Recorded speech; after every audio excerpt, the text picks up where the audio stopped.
Today we're going to talk about a topic that is a little controversial in the real estate industry, especially the home inspection industry, and that is waiving home inspections. So I'm going to break down some of the more popular reasons why I heard that people waive home inspections when they buy a house and kind of outline what the problem is with that. Reason number one, I've had many offers on houses and they keep getting outbid or they get refused and somebody else owns the house now, and I make another offer and I don't get that house, and I make another offer and I don't get that house.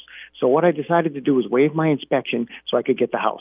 Terrible idea. So as a seller, when you have a buyer that says we're not going to do our home inspection, all right, they're offering me a lot of money.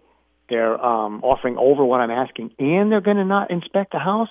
Well, no brainer. We're not going to have to negotiate with these people. Let's take that offer. So folks make that emotional decision to waive their home inspection to make the most aggressive offer possible on the house so they get the offer accepted. And emotionally, I get it. However, you're buying a piece of property, you're buying a house. In this market, several $100,000, like 400 plus, maybe a couple of $1 million, whatever. It's a business decision, not an emotional decision. So you got to do the right thing for your family financially and safety-wise and not skip your home inspection. Another reason that they're told by their agent, if they want this house, they need to waive their home inspection. That's simply not true. Under no circumstance are you required to waive your right to a home inspection when you buy property. That's to protect you. That's legally there. The state makes us get licensed and carry insurance and all that good stuff as home inspectors so that the buyers are protected when they buy a house so that they don't get into big trouble. Here's another reason I heard, and this is very poignant. I've had this happen a couple times in the last couple weeks, and we're looking at a house tomorrow that had this. Well, I got an inspection report from the seller, so I don't need to do an inspection. I've got a report right here. If you're a novice buyer and you don't know what a home inspection report is supposed to look like, and you get this report that might be 50 or 60 pages from the seller, and it has all this stuff about this house that you're going to buy, you're like, oh, well, I mean, I got this report. Why pay for another one? I can waive my inspection to make my offer more competitive, so I'll do it. Here's the problem with that. You might still be buying a money pit even though you think that you have a quality home inspection report in front of you from the seller. Another thing is, if you buy a house and you hire a home inspector, the home inspector is taking on some liability for those conditions on inspection day.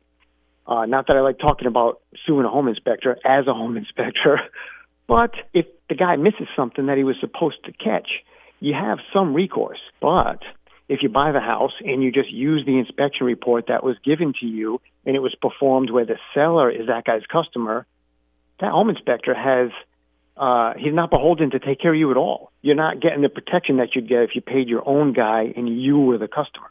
I've heard this one. Well, I mean, they just went through everything, so I'm sure it's fine. So a flip house. There's a reason flippers have a bad reputation. Some of them do great work, and I don't want to besmirch their reputations, but there's a lot of guys that just like to throw lipstick on a pig and pass off this home to the next unsuspecting buyer and get as much profit as possible and cut as many corners as possible. Again, especially if you're a novice homeowner, you're not going to pick up on a lot of these details that a experienced home inspector would be able to point out to you, and you could step into a house that has a lot of problems. A lot of these flips have nice granite and nice tile and new fixtures in the bathrooms, but it turns out there's things like mold and old heating systems and termite damage and structural compromise and all kinds of stuff like that that you don't see at the walkthrough.